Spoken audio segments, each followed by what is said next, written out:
Hi everyone! Last time, nag-upload ako ng video on how to compute yung returns natin sa PAG IBIG MP2.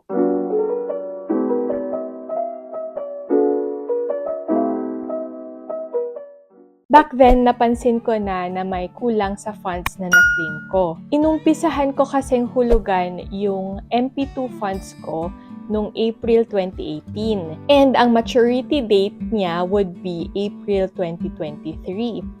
Pero January 2024 ko na na-claim yung funds ko. According to their FAQs on the website, item number 18, pag hindi na-claim after the maturity period, mag-earn pa din ng interest yung savings, pero based on P1 rate.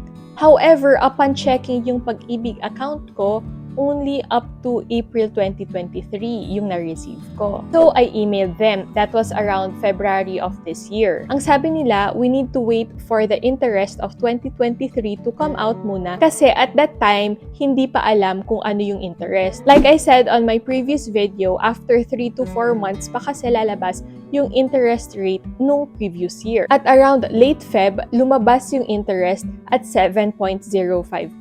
But still, I noticed na hindi pa din na-credit yung April 2023 onwards ko. I tried calling them again kasi nakuha ko naman yung January to April 2023 pero bakit yung April 2023 onwards hindi ko pa nakuha.